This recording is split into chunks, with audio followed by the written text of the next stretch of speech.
ravie de vous retrouver pour cette émission d'infos du mardi 10 janvier. Voici les titres qui font l'actualité régionale. Partie grande favorite, Natacha Pittet a été élue à l'unanimité par le Parti radical pour prendre le siège laissé vacant au conseil municipal biennois. À Bienne, on lance la planification d'une nouvelle place qui pourrait s'appeler Anna Haller. La peintre et artisane serait la 6e femme à marquer l'espace public biennois. Roland Villard s'en est allé dimanche dernier, un homme engagé dans l'éducation, la politique et la culture à Bienne. Nous lui rendons hommage. Il n'y avait pas vraiment de suspense. Natacha Pittet a été élue à l'unanimité par les libéraux radicaux pour succéder à Sylvia Steidle qui avait claqué la porte du conseil municipal biennois en décembre dernier. Natacha Pittet a été nommée hier lundi soir par le Parti radical roman, son pendant alémanique le FDP et les jeunes libéraux radicaux. Natacha Pittet pourrait prendre ses fonctions au conseil municipal biennois dès avril. Entrée en politique il y a quelques 20 ans, la juriste siège au conseil de ville depuis 2012 et a présidé 2 fois la commission de gestion biennoise. La romande est actuellement vice-présidente de l'entreprise de rédaction de textes juridiques qu'elle a cofondée. Son élection permettrait de garder l'équilibre actuel de l'exécutif biennois, 2 élus francophones pour 3 germanophones, les femmes restant majoritaires. Natacha Pittet était en rédaction ce mardi matin pour répondre aux questions de Leila Thévault. Alors, je suis très fière que les 3 partis m'aient nommée hier comme candidate pour la succession. C'est un honneur d'avoir été nommée par ces 3 partis qui sont les miens quelque part. J'étais l'unique candidate pour terminer, donc il y a eu une votation qui était à l'unanimité, ce qui est flatteur, c'est vrai. Et pourquoi est-ce que vous voulez être conseillère municipale ? Alors, j'avais déjà réfléchi à cette opportunité en me mettant sur la liste il y a 2 ans. Je n'étais pas une candidate alibi, ça m'intéressait déjà, je l'avais dit à l'époque, mais je savais que 2 PLR romandes femmes élues, ça aurait été illusoire, mais je suis contente aujourd'hui de pouvoir effectivement reprendre ce poste qui m'intéressait déjà à l'époque. Et quels sont vos objectifs ? Alors, de servir la ville de Bienne, ça fait peut-être un peu bateau, mais c'est vrai, j'adore cette ville, j'y suis bien. C'est pour ça que je m'engage en politique, dans le monde associatif, dans le monde culturel et scolaire aussi, pour servir la population et cette ville, pour la défendre aussi envers la presse non locale qui parfois lui donne une mauvaise image à l'extérieur. Et il y a quelque temps, vous avez dit lors d'une interview à nos collègues du Bieler Tagblatt que vous souhaiteriez pas forcément reprendre ce poste. Pourquoi est-ce que vous avez changé d'avis finalement ? Qu'est-ce qui a changé ? Alors, l'interview dont vous parlez, c'était le jour même de la démission de Madame Steidle, où elle avait émis des critiques assez fortes contre le mode de fonctionnement du conseil municipal.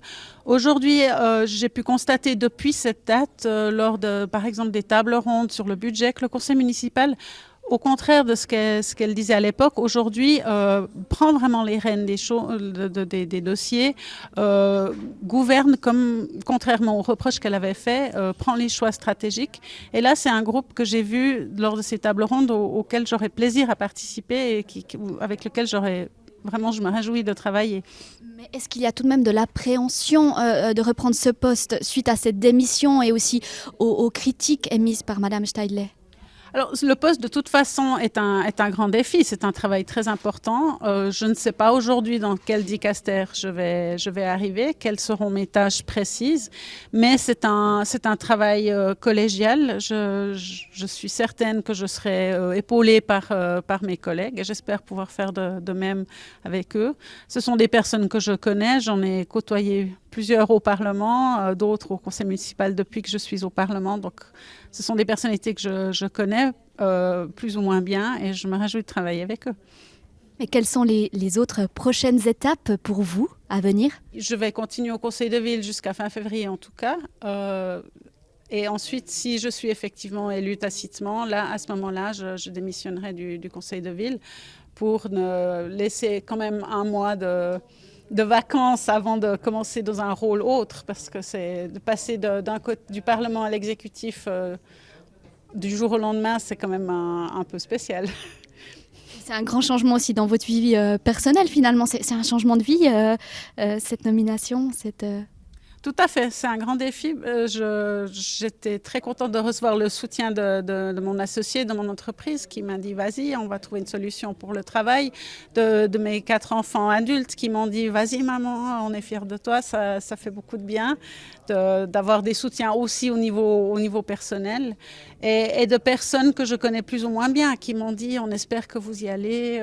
Et ça m'a aussi incité à relever le défi de savoir que j'avais ce soutien et que toutes ces personnes pensaient que je pouvais bien faire le travail. Alors bonne chance à vous et merci pour cette interview. Merci beaucoup, merci à vous. Et pour que son élection par les radicaux soit confirmée, Natacha Pittet doit encore obtenir le soutien des autres partis. En cas de désaccord, les partis ont 4 semaines pour récolter 3000 signatures de Biennoises et Biennois ayant droit au vote. Dans ce cas, l'élection sera ouverte à toute la population votante. Un scénario qui semble peu probable. Christian Effliger est allé sonder les partis biennois. Natacha Pittet en route pour le conseil municipal. Aucun parti, ni de droite ni de gauche, ne souhaite lui mettre des bâtons dans les roues. Pour les Verts et Verts, une femme francophone, c'est le bon choix. Nous, on est plutôt contents du côté des Vertes, puisque c'est une très bonne candidature. Natacha, elle a tout à fait les compétences de prendre ce poste à bras-le-corps. Le camp UDC a des attentes claires envers Natacha Pittet après le départ de Sylvia Steidle. La ville de Bienne n'a toujours pas de budget.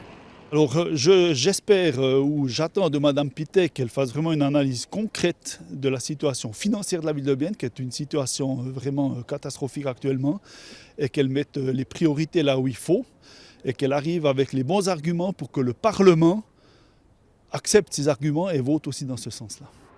De son côté, le PS est convaincu que le conseil municipal va retrouver un certain équilibre.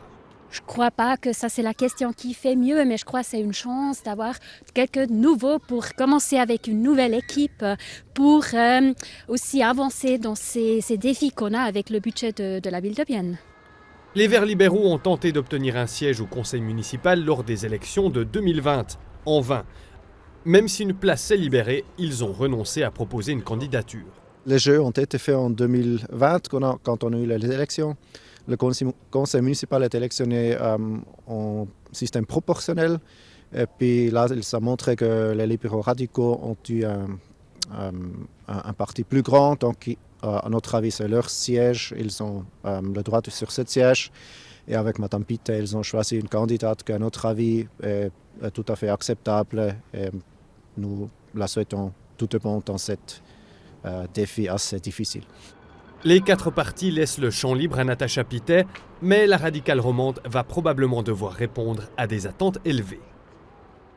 Un large soutien donc pour Natacha Pittet qui siège actuellement encore au Parlement biennois. Si son élection est confirmée, elle quittera le conseil de ville et il faudra un ou une remplaçante. La première des viennent ensuite est la PRR, Nathalie Bord, qui n'a pas encore pris position. Les 2 suivantes sur la liste sont également des femmes, Chantal Brunner et Océane Varin. La décision sera communiquée par les radicaux ce mois. En sport, à présent, la saison 2023 sera la dernière pour l'ancien roi de la lutte, Christian Stucky. Le Zélandais a annoncé ce mardi qu'il arrêtera la compétition.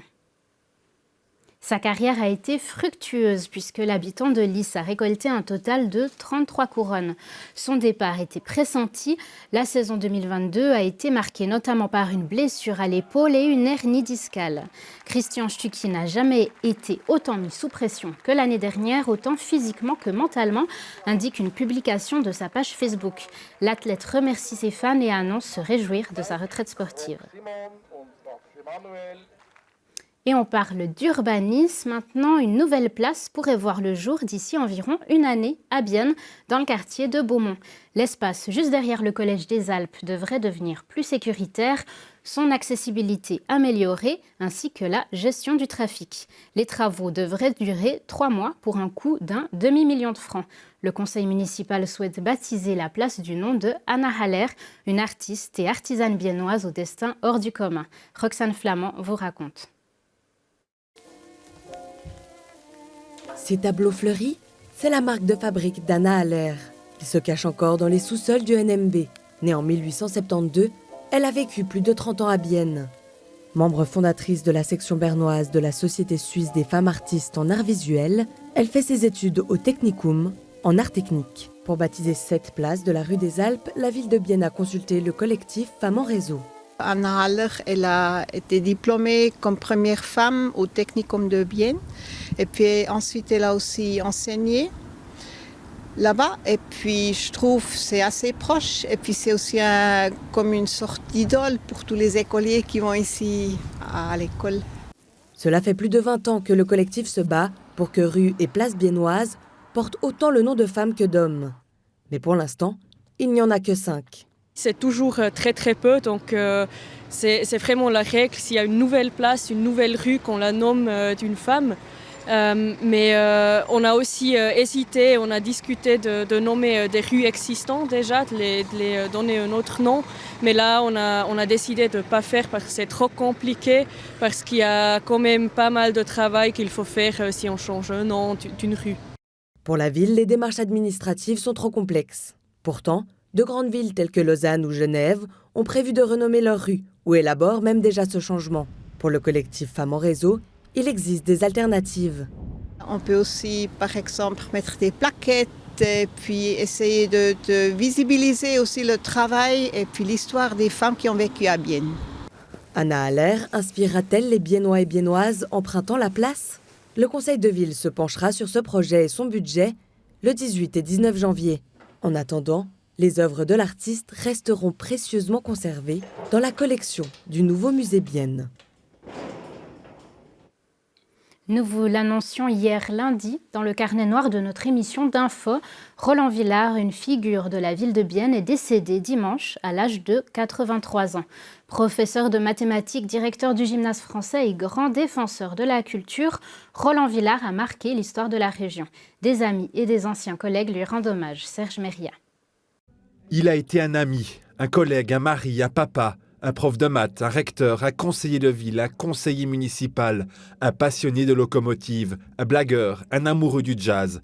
Il était tout ça, Roland Villard, et bien plus encore. Si je veux décrire Roland en 3 mots, je dirais générosité, intelligence et humour. Bon, 3 mots, ça suffira pas. C'était quelqu'un de jovial, qui avait le sens de l'humour. Mais comme tous les gens qui ont le sens de l'humour, il cachait une profonde gravité. Et c'est pour ça que je l'aimais beaucoup. Il était ouvert, riche, éclectique, engagé. Roland Villard, d'abord prof de maths physique, ensuite recteur au gymnase français de Bienne, sa route a croisé celle de milliers de jeunes. Toujours bienveillant, il ne laissait personne indifférent. L'ancienne rectrice du gymnase de la rue des Alpes se souvient. Il avait aussi une éloquence assez impressionnante quand il montait à la tribune, mais que ce soit à l'école, que ce soit au conseil de ville, c'était quelqu'un qui s'exprimait sans papier, sans une préparation minutieuse, mais avec tellement de spontanéité et puis de bon sens et de solidité dans le discours qu'il était impressionnant. Et cette force, il l'a utilisée pour combattre ses idées au Parti socialiste roman. La rue de Nidau piétonne, c'est son idée. Le théâtre n'est bien aussi. Et maintenant, nous avons confiance pour la suite, j'espère. Une chose dont je suis convaincu, en tout cas que j'espère, c'est que dans quelques années, il y ait à Bienne ou dans le Jura bernois un théâtre, une salle de spectacle qui s'appellera Roland Villard. Ça aurait belle gueule. Je crois qu'il le mériterait tellement il a apporté pour la vie culturelle biennoise et en particulier pour les arts de la scène. Je crois que personne ne se rend compte ce qu'il a apporté pour ces milieux-là. Et il mérite très bien. Gymnase français. Des convictions, de la poésie et de l'humour, beaucoup d'humour. Il pourrait s'agir d'un sosie de Roland Villard, comme semble l'indiquer sa barbe et son attitude. Comme recteur, il n'a pas hésité à jouer avec ses élèves dans cette parodie de téléjournal ou à écrire avec eux des journaux satiriques. Pierre-Alain Jeannet a d'abord été son élève avant qu'ils ne deviennent des collègues et des grands amis. Il est là, enfin c'est lui un peu. Il l'assure, Roland Villard réalisait l'impossible. Même si les maths, c'est pas toujours la branche préférée des élèves, il avait tellement d'humour et de présence que ça passait bien, quoi. Cette présence laisse aujourd'hui un grand vide. Roland Villard s'en est allé dimanche matin, paisiblement, son ami lui souffle un dernier mot qui résume tout. Merci Roland.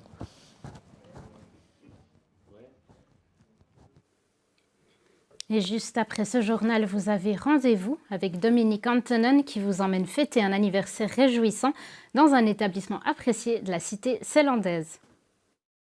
Alors l'émission Rendez-vous d'aujourd'hui, on fête un anniversaire et d'ailleurs il faut même que je danse un petit peu parce qu'il y a de la musique de circonstance. C'est un anniversaire d'un restaurant de quartier qui était à Bienne-Bougeant. Alors allez, je ne vous dévoile pas le nom, vous verrez ça dans l'émission Rendez-vous. Et c'est ainsi que nous refermons ce journal. L'actualité régionale se poursuit sur notre plateforme ajour.ch. Merci de nous avoir suivis.